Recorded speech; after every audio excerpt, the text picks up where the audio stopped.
Hello everyone and welcome back to my YouTube channel. আজ তোমাদের সকলের সাথে অনেক দিন পর একটা ফুল লেন্থ ভ্লগ শেয়ার করতে চলেছি, আর সাথে অবশ্যই অনেক অনেক গল্প করব। তো দেখতে থাকো ভ্লগটা। আর আগের একটা মিনি ভ্লগে তোমাদের সাথে শেয়ার করেছিলাম যে আমি বিয়ের মোটামুটি 1 মাস আগে বাড়ি গিয়েছিলাম। এখনও আমি লেট রান করছি, বিয়ে হয়ে যাওয়ার পরের প্রচুর ভ্লগস এখনও আপলোড করা বাকি আছে, আমি আগেরগুলোই দিয়ে পারিনি, সময়ের অভাব আর কি। যাই হোক, তো বাড়ি গেছিলাম সেদিনই সকালবেলা থেকে ব্লগটা স্টার্ট করে দিয়েছিলাম। দেখলে আমি কীরকম টুপি পরে বসে আছি। আর জানো তো আরেকটা মজার ব্যাপার হলো যে আজ যখন আমি ভয়েস ওভার করতে বসেছি তখন আমার নিজেরই ক্লিপসগুলো দেখে কীরকম একটা অকওয়ার্ড ফিল হচ্ছে, যেন মনে হচ্ছে গ্রীষ্মকালে শীতকালের ক্লিপস আপলোড করছি। যাই হোক, সব কিছু পেন্টিং ব্লগস তোমাদের সাথে শেয়ার করব, নাহলে আমার পেটে ভাত হজম হবে না আর কি। তো এই দিন আমি সকালবেলাতে ঘুম থেকে উঠে রেডি হয়ে গেছিলাম, একটু ব্রেকফাস্ট করে তারপরে ঠাকুর প্রণাম করে নিলাম, কারণ কি একটা ইম্পর্ট্যান্ট রিজনে বাবার সাথে বাইরে যেতে চলেছি। আর এই দেখো আমাদের ফ্লোরিংটা উঠানের কমপ্লিট হচ্ছে, এখনও কমপ্লিট হয়ে পারেনি, তো সেটাই তোমাদের সাথে একটুখানি শেয়ার করে দিলাম। তো আমি টুপি পরে রেডি হয়ে গেছিলাম, বাবার সাথে আমার সাথে ভাইও গেছিল। আর এটা হলো সেই ইম্পর্টেন্ট রিজন, মানে ম্যারেজ রেজিস্ট্রেশন অফিস। না না, আমি বিয়ে করতে যাচ্ছি না, আমি গেছিলাম ম্যারেজ রেজিস্ট্রেশনের জন্য অ্যাপ্লাই করতে। এখন বিয়ের শিডিউল ডেট থেকে এক্স্যাক্টলি 1 মান্থ মিনিমাম আগে তোমাদেরকে সমস্ত অ্যাপ্লিকেশন প্রসেস কমপ্লিট করতে হবে, তো সেটাই করতে গেছিলাম। আর ওখানে ঠিক পাশে ছিল এশিয়ান পেন্টসের একটা হোলসেল শপ। তো আমাদের বাড়িটা আফটার পেন্টিং কীরকম লুক লাগবে সেটা দেখার জন্যই, মানে ডিজিটালি স্ক্যান করে দেখার জন্যই আমরা ওখানে গেছিলাম। তারপরে স্টার হেলথের একটা অফিসও ছিল ওখানে, তো ওখানেও কিছু কাজ ছিল, ওগুলো কমপ্লিট করে তারপরে চলে এলাম রেজিস্ট্রেশন অফিস। অ্যাকচুয়ালি রেজিস্ট্রেশন অফিসের একদম পাশাপাশি এগুলো ছিল, তাই যতক্ষণ আমাদের ওয়েটিং টাইম ছিল সেটাকে আমরা ঠিকঠাক ইউটিলাইজ করার জন্য সব কাজ সেরে নিলাম। আর এই যে আমার বায়োমেট্রিক হয়ে গেল, অ্যাপ্লিকেশন ফর্ম সাবমিট হয়ে গেছে, এবার ঠিক অপেক্ষা এক্স্যাক্টলি 1 মান্থ, মানে এই দিনই তোমরা তোমাদের প্রপোজ ডেট, যেদিন তোমরা রেজিস্ট্রিটা করতে চাও, মানে দুই পক্ষ এসে উইথ উইটনেস এসে করতে চাও, সেদিনই তোমরা করে নিতে পারো। যাই হোক, ঘরও পৌঁছে গেছি। আর এই হলো আমাদের ঘরটা, মানে হোয়াইট জাস্ট পেন্টিংটা হয়েছে, হোয়াইট কালারটা করা হয়েছে, এরপর পুরো রঙটা চাপবে। After 10 years or something generally এটা করা ভালো, মানে ঘরটার ভালো মেনটেন্যান্স হয়। আর যেহেতু সামনেই একটা ইম্পর্টেন্ট ওকেশন, তাই জন্য বাবা এই সময়টাই বেছে নিয়েছিল, করাতেই হতো। তো এই সময় পুরো ঘরটা পেন্টিং হচ্ছিল, ফ্লোরিংয়ের কাজ হচ্ছিল, মানে সব কিছু একদম মেসড আপ সিচুয়েশন ছিল। বাড়ি ফিরতে না ফিরতেই আমার পেট পুরো চোঁচো করছিল, প্রচুর জোর খিদে পেয়ে গেছিলো। আর এত সব কাজ কমপ্লিট করে আস্তে আস্তে দুপুরটাও বেশ ভালোই বেলা হয়েছিল সেদিন।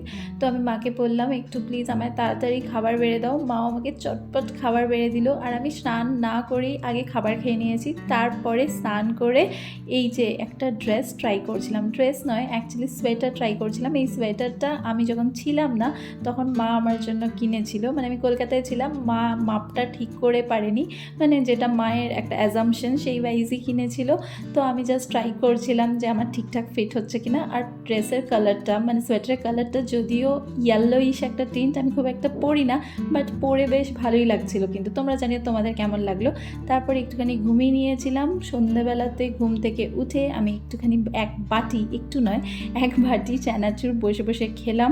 আমরা সবাই মিলে একসাথে বসে কফি স্ন্যাক্স এগুলো সব খাচ্ছিলাম, আর খেতে খেতে একটা ইম্পর্টেন্ট ডিসকাশন করছিলাম। সেই ইম্পর্টেন্ট ডিসকাশনটা হলো আমাদের ঘরের কালার কি হবে, মানে আউটার এক্সটেরিয়র লুকটা কীরকম হবে সেটাই ডিসাইড করতে বসেছিলাম। আর এই দেখো, দেখতেই পাচ্ছ ভাই ওই ডিজিটাল অ্যাপটা থ্রু দিয়ে দেখাচ্ছিল যে আফটার পেন্টিং আমাদের ঘরটা, মানে উইথ বর্ডার্স আর বাইরের সব কালার ফালার কমপ্লিট করে কীরকম দেখতে লাগবে। আর মা কালারের দিকে চুজ করে করে বলছিল যে এই কালারটা কীরকম হবে, ওই কালারটা কীরকম হবে, আর ও অ্যাপ্লাই করে করে সেগুলো আমাদেরকে দেখাচ্ছিল। আসলে এই যে ঘর মেনটেন্যান্স করা, ঘরের বাইরে যে কি কালার হবে, বর্ডারটা কি দিতে হবে, এটা শুধুমাত্র একটা কস্টলি অ্যাফেয়ার নয়, তার সাথে সাথে এই পুরো লুকটা আগামী মিনিমাম 10 বছর অবধি ক্যারি ফরওয়ার্ড করতে হবে, তাই না? তো এই ডিসকাশনসগুলো খুবই ইম্পর্ট্যান্ট। আর আমার মা একটুখানি এইসব ব্যাপারে খুঁতখুঁতে, মানে পছন্দ হয় না অনেক জিনিসই, তো সেই সব নিয়ে আমরা ডিসাইড করছিলাম। তারপর আমি একটু রেডি হয়ে গেলাম। আসলে বাবা বাজার যাচ্ছিলো, তো আমি ঘরে বসে কি করব, বোর হচ্ছিলাম, তাই জন্য আমি বললাম আমাকেও নিয়ে চলো। তো আমরা আমরা চলে গেলাম প্রথমে ডেকোরেটার্সের দোকানে।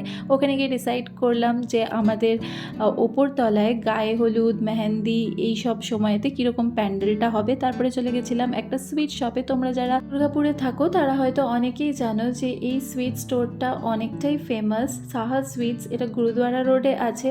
আর এছাড়াও অনেক সুইট শপ আছে যদিও, বাট এইটা হচ্ছে ওয়ান অফ দি ফেমাস। আর এই সুইট কোয়ালিটি সত্যিই খুব ভালো। আসলে গুরুদুয়ারাতে আমি আগে টিউশন পড়তাম, তো এই দেখো কি সুন্দর গুরুদুয়ারাটা সাজানো হয়েছে। অনেক সময় বসে তখন লাঙ্গারও খেতাম বন্ধুদের সাথে, এই দিক দিয়ে রাস্তায় হেঁটে হেঁটে ফুচকা খেতে যেতাম সাইকেল চালিয়ে। তো এগুলো সব খুব মনে পড়ে। এখন তার সেই সৌভাগ্য কোথায়, এখন আর কিছুই পাই না। শুধু ওই কখনো কখনো ওই রাস্তা দিয়ে গেলে মনে হয় যে ওই পুরোনো মোমেন্টসগুলো আবার রিলিভ করছি।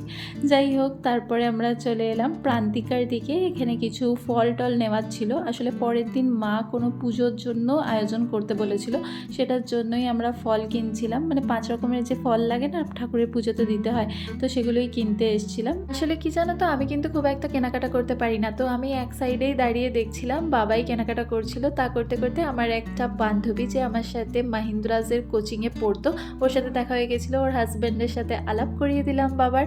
আর তারপর বাড়ি এসে এই যে ছিল ডিনারের মেনু। আর এই যে ছানার পায়েসটা দেখছো, এই ছানার পায়েসটা কিন্তু ওই সাহা সুইটস থেকেই আনা। এটা একটা কন্টেনার ওই মোটামুটি 100 রুপিসের মতো নেয়, কিন্তু বাড়ির পায়েসের মতো টেস্ট নয়।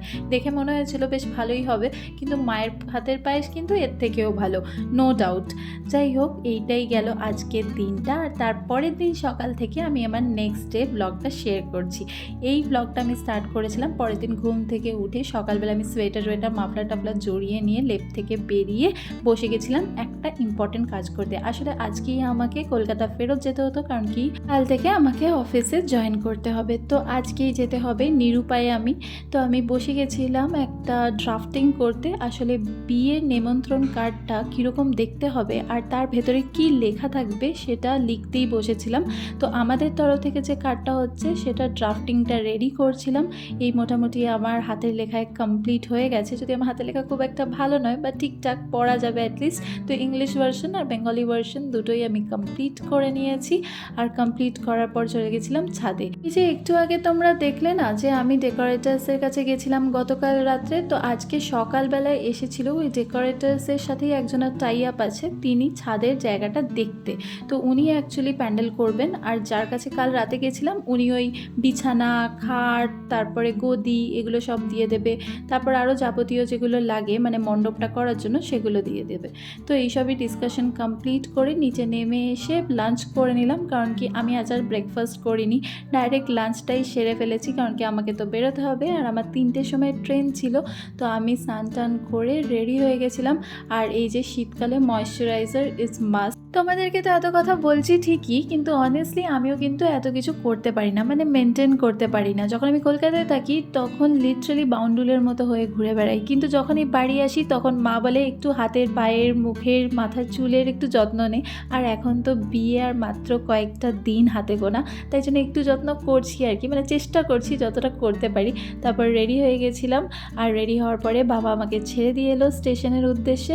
সো আজকের ব্লগটা এখানেই আসি। See you in my next blog.